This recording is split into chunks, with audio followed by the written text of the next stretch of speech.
Welcome to the Fermented Homestead. If you're new here, my name is Anna, and on this channel, I'm sharing our journey of learning how to turn our home into a homestead. Welcome to day 12 of the Every Bit Counts Challenge. I just took last night's canner load out of the canner, and I have something I've never experienced anything like this before, so I'm gonna share my embarrassment with you. I had the worst seepage I have ever experienced as a canner. There's even like little fat particles up here. Can you see that? Yeah. Okay, you can see that now. Look at that. And then take a look at these jars. The ones on top were fine. These ones were on top. They're fine. But look how bad this is.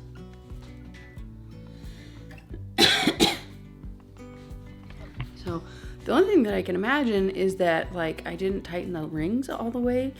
That's really all I got, because somehow they all still sealed.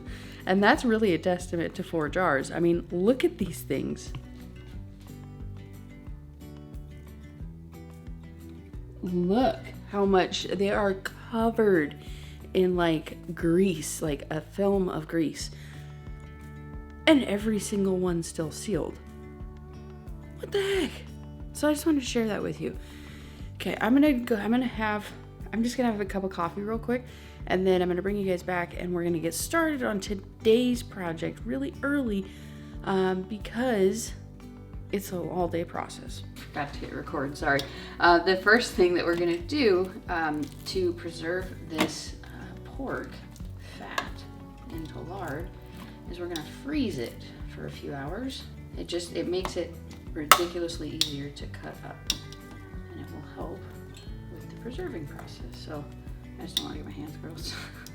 I just washed them. Okay, so we're gonna stick this in the freezer and then come back this afternoon when it gets really hot outside and take the next step. All right, so it's what time is it? It's 11 o'clock. I still have yet to even go outside. I kind of got sidetracked and cleaned my house a lot. So it's really clean. Okay, you can see it's clean for me. So I figured that I would go ahead and just start the process of doing the pork before I head outside, so that it can have the opportunity to kind of get going, because it takes quite a few hours. The pork fat is frozen pretty much solid at a good cutting board and a crock pot. So make sure that you're starting with a cold crock pot, because this is frozen. It will crack the crock pot. I probably should have done some kind of parchment paper, huh? I don't want to scratch my pan.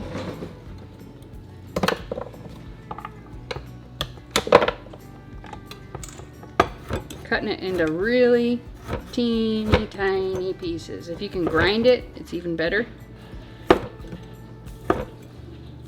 But not really worth it for something like this.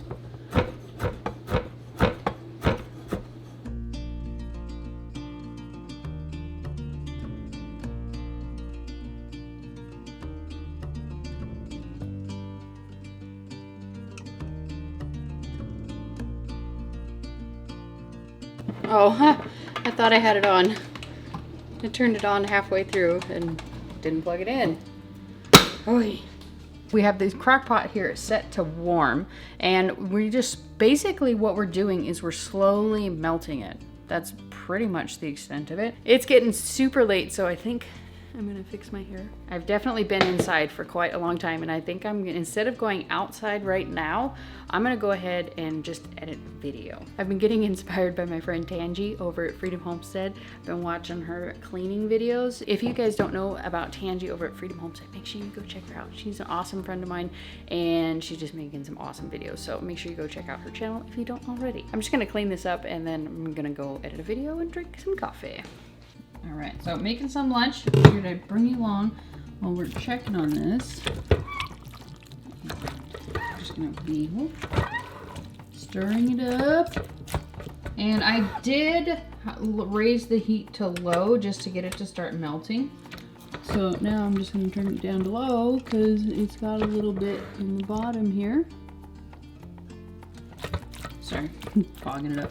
And so we'll just come along, and whenever I think about it or I walk past it, just gonna stir it. Making lard or rendering any kind of fat really is a pretty long, boring process. It's 7 o'clock and I'm just getting ready to go outside. But I was, I still haven't been out there yet. Other than, you know, chores and stuff like that, but I haven't actually worked on my project out there yet. Just getting ready to, but I wanted to share this with you guys. I know yesterday I shared with you when I went to the post office and picked up a package and a letter. When I went yesterday, I was supposed to take care of something in town and I forgot to, so I had to go back into town, and I just figured I'd check my mailbox, and sure enough, there was another package there waiting for me. And so I just figured I would share with you guys.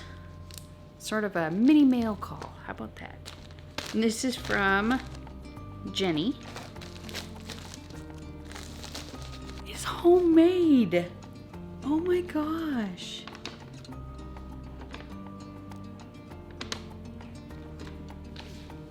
I'm gonna cry. Thank you so much, Jenny. That is so sweet. Okay, so she made me, look, embroidered and everything by hand. Look, it is, she said it's a plastic bag holder, so you can hang it up and then you can grab like the oldest bag first from the bottom. Look at this. Isn't this the coolest?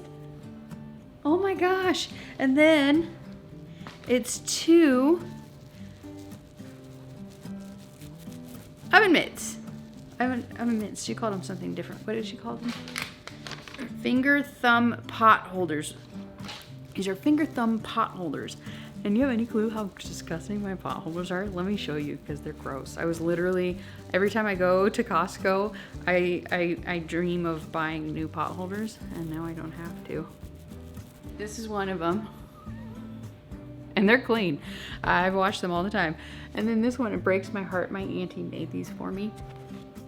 Well, she made them, and then she let me pick out some of her handmade stuff. And this is, Auntie, if you're watching this, will you mail me some more? I want more. They're so cute. But anyways, so it could not have been more perfect timing. Thank you so much, Jenny. This is so sweet. I can't believe you made these. This is what we do with our bags right now. So now we can hang this up there, and then it can at least look beautiful. All right, so we're outside finally, and I'm ready to finish this project, I hope. I know that Robert is over there, and he's doing chainsaw things. He offered to help me finish, hopefully be able to finish this up today, and he's been offering to help this whole time. I just wanted to, number one, he's got his own projects that he's got to work on, and I didn't want to take him away from that. And number two, I wanted to see if I could do it myself. I know I can do it myself. I just need to expedite this thing. All I got to do that's left to do is wrap it up and then secure the base. That's all that's left. So I know I can do it myself, so I don't need to prove anything else to myself. I'm ready for some help so I can finish this up and move on to another project. So one thing, I was editing the video today that was putting the door in, and I felt like such a dumb butt because it didn't even occur to me until I was watching that video. The reason that I had such a hard time actually getting the door to go in there straight is not because the wood was crooked. It's not because my cuts were crooked. So I built this level. With the level, I've made everything super flush, right? And so it's all up and down. It's got the bubble. It's all perfect. This ain't. This is the problem. This thing is not straight. So when I built this one, I should have, instead of using the level, I should have used a carpenter's square. So it would have at least been, it would have made me, if it would have been like crooked or something like that, that would have been fine. But at least the whole thing would have been level with itself. So these things are not, these things are perfectly vertical, up and down, but this is not. So that was the problem. I felt like such a dumb butt. I'm like, why did that not occur to me that that was a problem? Mystery solved. It's just 2 days late. But anyways, so let's go ahead and start wrapping until Robert moseys on over here.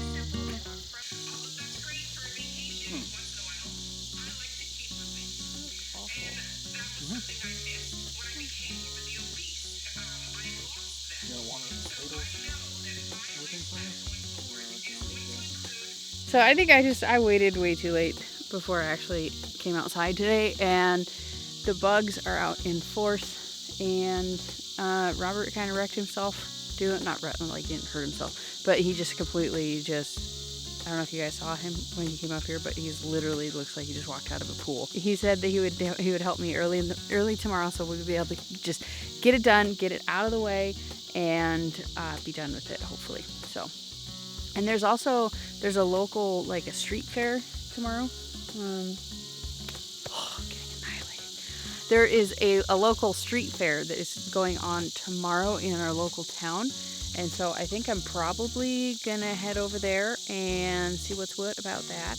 My friend Heather's gonna be there and she's running one of the booths there. So I'm gonna pop in there tomorrow, say hi and see what's going on in our little local town. So that should be pretty fun. I'm gonna keep my schedule a little bit flexible. Hopefully we can get this thing finished tomorrow. If not, oh well, like it's just another day.